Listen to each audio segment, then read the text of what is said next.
Muy buenas noches, tengan todos ustedes, amigos de todo el Perú. Vamos a iniciar esta edición de Agenda Política, quizás en una de las situaciones más difíciles que nos ha tocado vivir en los últimos años. Los huaicos, las lluvias, están haciendo estragos en varias partes del país, no es una novedad. La situación ha llegado a ponerse difícil en Lima y todos los peruanos están haciendo todos los esfuerzos para tratar de que esta situación sea lo menos dura posible. En esa línea corresponde a todos los peruanos poder colaborar desde cada uno en su lugar para que la situación no sea peor de lo que ya es. Todos pues han iniciado una cadena de solidaridad que es muy loable y las autoridades están haciendo lo posible por tratar de ordenar algo del trabajo que pudiera aliviar el dolor que tantos peruanos en varias regiones del país están viviendo. Todo el norte, Lima, los alrededores de Lima, y no hay que olvidar también Arequipa, que sufre también las lluvias, aunque no se escucha mucho de Arequipa, pero sufre las lluvias y sufre una serie de problemas. Quizás esté más preparada para soportar esas lluvias, pero sin embargo las vive, las sufre. Y vemos a diario imágenes que son realmente duras, dramáticas, de peruanos que lo pierden todo, en algunos casos la vida, de héroes como este policía, que por salvar una vida la perdió, y de gente que busca ayudar a los demás. Por eso los peruanos hoy día tenemos que pensar que la emergencia nos debe llevar a ayudar, a colaborar, pero sobre todo a prevenir. Muchas de las cosas que nos están ocurriendo como desgracia humana y económica tiene que ver con la irresponsabilidad de nosotros mismos por asentarnos en las laderas de los ríos, en las márgenes de los ríos, por desafiar a la naturaleza que tiene sus cauces y siempre son los mismos, y por ahí está pasando el agua y el barro. No somos los seres humanos a veces capaces de poder darnos cuenta que nosotros mismos, como digo, desafiamos a la naturaleza, y la naturaleza no tiene cómo encontrar nuevos cauces y arrasa con lo que encuentra. Por eso es importantísimo no solamente pensar ahora en atender la emergencia, sino también en lo que va a venir. Es cierto, tendrá su momento, pero tenemos que pensar también que nosotros mismos tenemos que ayudar no solamente a que ahora el dolor de las personas sea menor, sino que en adelante a ser nosotros más responsables con lo que se viene. Y tiene que ver eso, este comentario, con el tema del agua. Porque una de las cosas que estamos viviendo en los últimos días es un pánico colectivo por quedarnos sin agua. Y por tanto, una voraz necesidad de poder tener todo el agua que podamos, aunque se la quitemos a los demás. Pues bien, necesitamos saber cuál es la realidad de lo que va a pasar con el agua para ordenarnos. No para despertar una mayor voracidad, sino para ordenarnos, para poder racionalizar el uso del agua, para poder racionalizar lo que podamos hacer en nuestras casas, en nuestros trabajos, para poder hacer un buen uso de esa agua que tanto se necesita hoy en diversas partes del país. Por eso nuestro primer invitado es el presidente de SEDAPAL, Rudecindo Vega. Con él vamos a conversar sobre la realidad de la situación del agua en Lima. Muy buenas noches, don Rudecindo, gracias por estar aquí. No, Enrique, muchísimas gracias. Para que a través de Agenda Política yo pueda comunicarme con la ciudadanía, voy a iniciar compartiendo dos comentarios. Además, agradecerte la forma como has presentado el tema. Necesitamos ordenarnos y racionalizar el uso de recursos. Pero yo también añadiría una tercera palabra. Seamos solidarios. Los que tenemos agua, compartamos con los que no lo tienen. Y ahora voy de lleno al panorama. Fíjate, ¿cómo se abastece Lima? Quizás eso sea el primer elemento que tendríamos que esclarecerlo al ciudadano. Lima se abastece en este momento de dos principales fuentes. Uno es el agua superficial, la que viene por los ríos, y para nosotros principalmente la que viene por la cuenca del río Rímac. Entonces, esa agua que viene por la cuenca del río Rímac nosotros la tratamos en dos plantas. En la planta de Huachipa, que hoy está afectada por el huaico, y... Perdóneme, ¿está paralizada? Está paralizada. Y la planta de la Tarjea, la vieja planta de la Tarjea. La vieja planta de la Tarjea es la que viene soportando, ¿verdad?, el abastecimiento, vamos a decir, de la ciudadanía. Entonces, una de las fuentes para abastecer Lima es la cuenca del Rímac, planta del Huachipa y planta de la Tarjea. Eso nos permite cubrir a 27 distritos en Lima. Hay otra parte de Lima que se abastece principalmente por pozos, agua de subsuelo, agua subterránea. Los que se abastecen, ahí son prácticamente 15 distritos de Lima. Estos 15 distritos de Lima que se abastecen por agua de subsuelo no son afectados por los huaicos. Ellos tienen un servicio regular, ellos tienen un servicio rutinario y permanente. ¿Podemos saber cuáles son esos distritos? Fundamentalmente son los que están en la franja del cono norte, vamos a decir, parte de San Juan del Lurigancho, parte del Rímac, Independencia, Comas, Puente de Piedra, algo de Los Olivos. Luego en la franja sur tenemos parte de Cieneguilla, parte de Pachacamac, Lurín, ¿verdad?, parte de Surco. Entonces vamos a decir principalmente norte-sur y algo del este. Ellos tienen agua. Ellos tienen, los que son abastecidos por pozos tienen agua de manera regular. Los que no son abastecidos por pozos, los que son atendidos por la planta de la Tarjea Cuenca del Rímac, ahí sí padecemos el tema de los huaicos. Perdóneme, ¿Huachipa a quién atiende? Huachipa generalmente atiende a parte de San Juan del Lurigancho y parte de Comas, principalmente. Ya, esos están severamente afectados. Esos están severamente afectados, ¿no? Vamos a decir, ese es el panorama global de cómo son las fuentes y cómo atendemos a Lima. ¿Qué es lo que está pasando en la cuenca del Rímac? Claro, todos sabemos que hay frecuentemente cada año huaicos, pero no hemos tenido un fenómeno similar al actual. Huaicos tan seguidos. Fíjate, Enrique, en estos últimos 72 horas estamos bordeando los 35 o 40 huaicos, uno tras otro. Eso, para una empresa como Ceapal, que capta el agua del río, nosotros tomamos el agua que viene por el Rímac, la captamos, la almacenamos, la tratamos, la convertimos en potable y luego lo distribuimos a la ciudadanía. Si viene mucho huaico, no podemos captarla. Y en la medida que no podemos captar, no podemos almacenar ni tratar. Entonces, tenemos que cerrar nuestras compuertas, ¿verdad? Entonces, lo que ha pasado es que en este último mes y medio nos hemos venido más o menos manejando con lo poquito que teníamos almacenando, reduciendo presión. Hemos estado haciendo magia. Porque los huaicos, vamos a decir, permitían que hagamos todavía ese tipo de movimientos. Pero esta vez han sido tan seguidos, tan agresivos, con tal grado de turbiedad, que ya no nos ha permitido captar nada. Al no captar, entonces tenemos que consumir lo poco que tenemos almacenado. Y al consumir lo poco que tenemos almacenado, pues nos quedamos, ya no podemos tratar, ya no tenemos agua para abastecer. En esa emergencia, ¿qué es lo que hemos hecho? Lo que hemos hecho es camiones cisterna. Sacar camiones cisterna, todos los que hemos podido conseguir.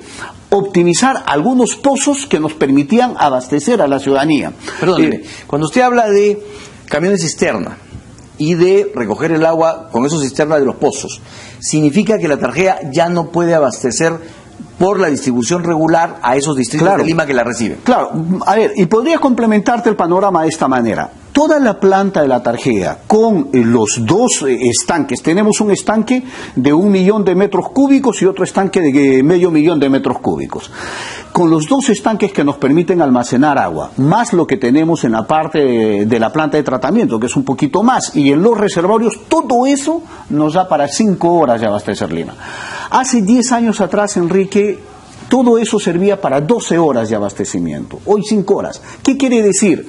Que no hemos invertido en infraestructura para atender el crecimiento de la ciudadanía. Lamentablemente hemos ampliado más cobertura, hemos tratado, lo cual está muy bien, lo cual es extraordinario, pero también debimos invertir en 2 estanques más, en otra planta de tratamiento, en más reservorios, para por lo menos tener unas 10, 12 horas de autonomía. Para no quedarnos en el diagnóstico, solamente le voy a preguntar, ¿por qué no invertimos?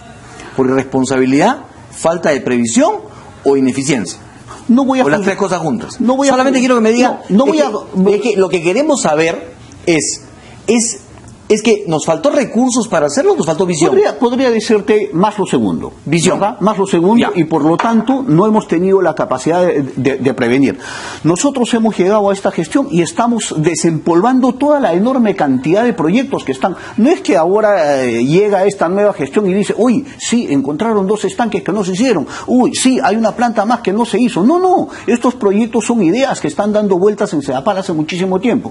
Hoy lo hemos puesto en funcionamiento, hoy se están avanzando en los estudios. Lamentablemente nos ha agarrado este fenómeno del cambio. Muy bien, entonces, usted tenía agua para abastecer por 5 horas al día. Por 5 horas. Le llegaron 35 huaicos, barro principalmente, ¿no es cierto?, Sí. con palos y piedras, y ya no tiene usted agua para tratar. ¿Es así? Claro, entonces no podemos tratar, no podemos almacenar, no podemos tratar. Entonces, ¿cómo vamos monitoreando? Lo que nosotros vamos haciendo es, va llegando el río y vamos viendo si la turbiedad baja. Fíjate, hay una medida, y si yo pudiera comunicarlo a los ciudadanos, hay una medida que es de turbidez de agua, entonces, que son los NTU, dicen, ¿ya? El nivel de turbidez. Entonces, nosotros podemos convertir el agua potable sin mayor complicación, fácilmente, hasta 10.000 NTU. Incluso nos hemos exigido y hemos captado hasta 17.000 NTU. Pero los huaicos han llegado a 130.000, 140.000 de NTUs. Entonces, lo único que teníamos que ver es verlo pasar, ¿verdad? Verlo pasar. En el momento de la emergencia más alta, incluso hemos incrementado nuestra capacidad de captar con hasta 25.000 NTU, lo cual ya es sumamente fuerte, pero así hemos estado captando y así hemos estado tratando, ¿no? Vamos a decir, entonces, cuando baja el nivel de turbidez, nosotros captamos, almacenamos y la convertimos en agua potable. Y esa agua potable van a nuestros reservorios para comenzar a llenar las tuberías. ¿Qué pasa cuando hay un corte de agua? Cuando hay un corte de agua se va consumiendo todo lo que queda en la reserva. Pero todas las redes se quedan vacías, las reservas se quedan vacías. Entonces, vamos a decir, Lima ha estado seca en sus tuberías. Entonces, lo que nosotros hacíamos es captábamos y alimentábamos lo poco para, vamos a decir, hacer menos penosa la situación, ¿verdad? Pero para llenarse las tuberías de Lima, vamos a decir, necesitamos 10 horas. ¿verdad? Para que se llenen todos, para que todos reciban parejo, necesitamos 10 horas para que se llenen todas las tuberías. Y eso es lo que no hemos tenido, ¿verdad? Cuando hemos comenzado a abastecer por horas. Entonces, por eso es que seguramente nosotros en algunos momentos decíamos a las 2 de la tarde vamos a brindar, a algunos sitios llegaba a las 2:30, a otras a la hora, a otras a las 2 horas, a otras a las 5 horas, pero a los que estaban en la última, vamos a decir, círculo de atención, que eran entre las 8 y 10 horas. Los más lejanos de la cadena de distribución. Claro, por eso posiblemente a ellos nunca les llegó. Muy bien, ¿no? Usted nos ha hecho una radiografía y usted nos ha dicho, bueno, pues mis armas han sido estas y lo único que he podido hacer es esto. Ahora, lo que la gente se pregunta a esta hora, 7:16 de la noche del día domingo, es ¿qué va a pasar a partir de la siguiente hora, mañana y pasado? Sí. Entonces, ¿qué esfuerzos se van a hacer? Pero ¿con qué recurso contamos? Es decir, ¿con qué agua contamos? Pero yo podría decirte ahí antes, Enrique, para que el panorama, ¿qué hemos hecho en una situación de ese tipo? No solamente hemos estado abasteciendo, hemos optimizado 270 pozos. En 80 pozos hemos venido distribuyendo pozos, reservorios, camiones cisternas. Vamos a decir, hemos creado una red de emergencia para atender al ciudadano. ¿Es insuficiente? Sí, es insuficiente. Yo, por ejemplo, podría aprovechar el programa tuyo, que es bien sintonizado, para dirigirme a los alcaldes, decir, por favor, proporciónenos camiones cisternas. Nosotros necesitamos camiones cisternas para distribuir mejor el agua. Ustedes díganos en qué punto de su distrito quieren que nosotros pongamos el agua, nos proporcionan los camiones y ustedes lo distribuyen en los lugares que ustedes consideren. Podría dirigirme a la empresa privada. La empresa privada también tiene camiones cisterna. Facilítenos. Es un acto de responsabilidad social y empresarial en un momento de emergencia como el que tenemos. Me dirigiría al ciudadano, a las familias, le diría, si tú tienes agua porque tienes un servicio de pozo o porque a ti te llegó antes, por favor comparte con el vecino, comparte con tu familia que no tiene agua, ¿verdad? a los que hacen la cola en los camiones cisterna, porque también hemos encontrado mucha queja. Hay gente que cree que sobreestoqueándose, llevando 5 o 6 barriles y llenando todos, utilizando incluso hasta a los niños, ya no va a tener problema de agua. No, el agua se va regularizando y se va abasteciendo paulatinamente. Entonces, eso es lo que digamos la gente quiere saber, y quizás sea lo más conveniente decirle para evitar que la gente esté vaciando los supermercados y las tiendas y tratando de apropiarse del agua, porque esa es la verdad.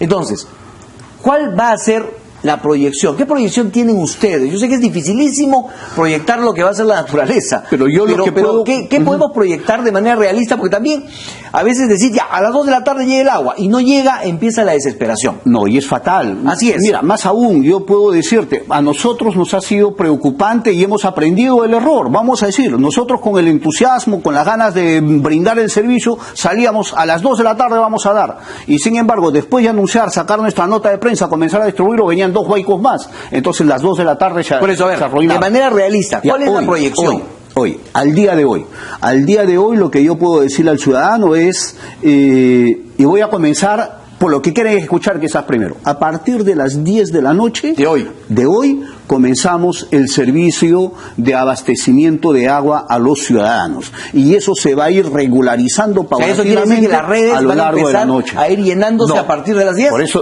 Por eso lo que dije, voy a comenzar por la parte final, por lo que quiere escuchar el ciudadano. El ciudadano quiere escuchar a partir de... ¿Que va a haber el caño a partir de las 10?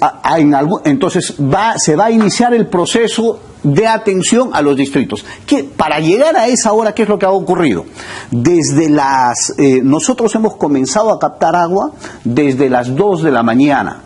Hemos iniciado vamos a decir, parte del tratamiento desde las 12 del mediodía. A las 5 de la tarde de hoy hemos comenzado a llenar las redes primarias. En este momento que yo estoy hablando contigo, las redes primarias, las grandes redes de Lima, esas se están llenando. Cuando termine tu programa, a las 8 de la noche, se iniciarán el llenado de las redes secundarias. Eso entre las 8 y 10 de la noche. A las 10 de la noche comenzamos el abastecimiento ciudadano. A algunos sitios les va a llegar seguramente a los 5, 10, 15, 20, media hora. A otros a la hora, a otros a las 2 horas, 3 horas. Vamos a decir, en un proceso de visión larga, durante toda la noche, felizmente cuando estamos descansando, se deben de llenar todos los reservorios, todas las cisternas, de tal manera que a las 5 de la mañana la ciudad amanezca con agua, con servicio regular. Pero ya, eso es servicio regular, y eso, digamos, vamos a sentir que ya se restableció el agua, o hay riesgos que debe conocer el ciudadano para tomar sus precauciones. Todo esto es en las condiciones en que estamos en este momento, no teniendo huaicos. O sea, ahora hay agua para captar. En este momento estamos captando, estamos tratando y estamos llenando, vamos a decir, redes primarias, e iniciaremos secundarias. Si viniera un huaico, vamos a ponernos, si viniera un huaico, entonces, que es totalmente posible, nosotros vamos midiendo el grado de turbidez. Si el grado de turbidez nos permite captar incluso por encima de lo que ya estamos haciendo, vamos a mantenerlo, ¿verdad? Hasta 20.000, ya 25.000 NTU, como lo hemos estado haciendo. Pero si es que es mayor, entonces nosotros cerramos nuestras contrapuertas y no podemos tratar. Tendremos que abastecer con lo que hemos acumulado, ¿verdad? Eso nos durará el tiempo que nos tenga que durar. ¿Hay un estimado? Yo te decía, cuando nosotros tenemos llenos nuestros reservorios, tenemos 5 horas de autonomía. 5 horas, ¿no? Para un abastecimiento normal y regular. O sea, vamos a decir, podríamos amanecer con agua. Lo que sí tenemos que ver es que si hay huaicos y nosotros podemos captar, vamos a seguir captando de tal manera que nuestros estanques permanezcan con el líquido de elemento, de tal manera que el abastecimiento sea más o menos continuo. Muy bien, entonces, lo que vamos a tener que hacer los ciudadanos es una evaluación permanente, porque hay que ser conscientes que la naturaleza, ¿no es cierto?, puede, digamos, hacer cosas que no podamos controlar en el momento. Pero yo le pregunto, la planta de Huachipa está inutilizada y difícilmente recuperable, por lo menos para los siguientes días. Nosotros podemos recuperar la planta de Huachipa. Sin embargo, el huaico nos ha afectado en uno de los puentes por donde cruza el ramal norte, se ha roto una tubería, una red principal, ¿verdad? Eso toma su tiempo. Cuando eso se ha roto, como eso abastece generalmente al norte, por el ramal norte, y es el que se ha roto, entonces no podemos utilizar. ¿Cómo vamos a llegar ahora? Entonces tú me dirás... Ahí viene la pregunta, porque justamente preguntaba lo de Huachipa para saber cuáles son los distritos que requieren de una mayor atención. ¿Cómo llegaríamos a esas poblaciones? Vamos a llegar con el sistema antiguo, antes de la planta de Huachipa. O sea, para eso utilizamos la planta de la Tarjea, las redes que nacían de la planta de la Tarjea. Lo que va a ocurrir es que si esos sitios tenían 24 horas... con la red antigua, con el abastecimiento antiguo, van a tener la mitad, no van a tener las 24, mucho más racionalizado, ¿verdad? Entonces ese es el panorama, Enrique. Nosotros, por eso es que acá, aprovechando el programa, lo que nosotros decimos es, invocamos a un tema de solidaridad. Acá la empresa trata de hacer todo lo que es humana y técnicamente posible, como lo hemos venido llevando. Y lo que sí les pedimos y nos dirigimos a las familias, a los ciudadanos, hagamos un uso no solamente responsable, solidario del agua. Y el agua que repartimos, por si acaso, es gratuita. Nosotros no cobramos en este momento de emergencia, a través de nuestros camiones cisternas, reservorios, pozos, todo es gratuito. Porque así que eso es bien importante. Porque lo que hemos recogido hoy durante el día es que, por ejemplo, camiones cisternas que vendían agua a 400 soles más IGB, ahora los están vendiendo a 1.700, 2.000 soles el IGB, más IGB. O sea, lo que está queriendo decir, eso estoy hablando de los negocios formales. O sea, sí. Ahora, a los ciudadanos ya no me imagino a cuánto les estarán vendiendo, es decir, se estarán aprovechando. Ese grado de especulación es deplorable, ¿no es cierto? Claro que sí. Y eso es lamentable, que hay quienes están queriendo hacer negocio con la necesidad humana. Porque el agua es el elemento principal para la vida. Entonces, hacerlo en este verano, con la posibilidad de las enfermedades que se pueden contraer si no se tiene agua, ya eso es un crimen, ¿no es cierto? Claro, o sea, sí. Hacer ese grado de especulación es un crimen. Claro que sí. Entonces, por eso queríamos tener esta conversación, para que la gente tenga una idea, primero del esfuerzo que está haciendo los trabajadores de APAL, y todo APAL, y lo otro, para que podamos tener una idea de cómo manejarnos en las siguientes horas. Entonces, yo sí quisiera preguntarle, ¿cuál es la situación de la planta de la Tarjea? Porque, claro, Huachipa cerrada, todo se carga sobre la Tarjea. Sí. ¿Qué posibilidades hay de que, digamos, la Tarjea pueda soportar bien todo este esfuerzo, que calculo que es doble o triple de lo que regularmente se hace? Sí. Y hablo también de la capacidad de los trabajadores para atender, pues, con sobretiempos todo este asunto. Pero yo entonces parto por lo siguiente. Yo tengo que hacer un reconocimiento, un homenaje particular a los trabajadores. Es increíble cómo se están sacando la mugre, sinceramente, porque pudiéramos mantener el servicio y brindar el servicio al ciudadano. Trabajo incomprendido. Y quizás por eso, aprovechando el medio, mi reconocimiento, mi agradecimiento y mi homenaje por la dedicación y el esfuerzo que están dando durante estos días. Pero dicho eso, la planta en sí mismo sí nos permite el funcionamiento. No vamos a tener, o sea, a ver, no va a funcionar en términos normales, Enrique, porque como son huaicos, viene mucha arena, viene mucho lodo. Entonces nuestros estanques tienen también lodo acumulado. Entonces, como tienen lodo acumulado, tenemos que esperar momentos en donde más o menos estamos captando directamente para limpiar un estanque y ir funcionando con otro. Entonces, nuestros estanques están necesitando hoy un mantenimiento, que no lo estamos haciendo por la emergencia, ¿verdad?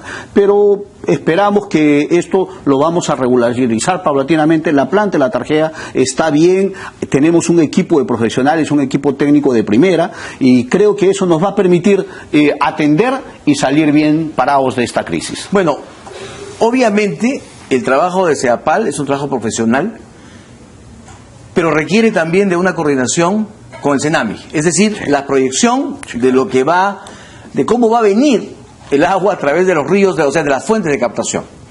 Nosotros ahora, a continuación de esta entrevista, vamos a tener justamente una entrevista con el vocero del CENAMI. Con él vamos a conversar, queridos amigos, sobre la proyección de lo que va a significar el comportamiento del clima, el comportamiento de las lluvias durante los próximos días.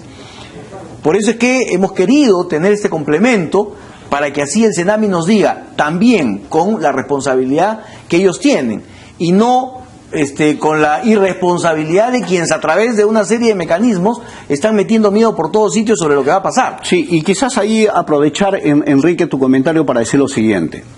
Existe una coordinación permanente, porque todo esto tiene que ver con la atención en la cuenca permanente con Senami, con la ANA, con una empresa privada como Ambiant, ¿verdad? Y Sedapal. Vamos coordinando permanentemente nuestras fuentes, nuestro monitoreo. Sedapal tiene su propio sistema de monitoreo que nos permite también intercambiar. Vamos a decir, por ahí estamos bien.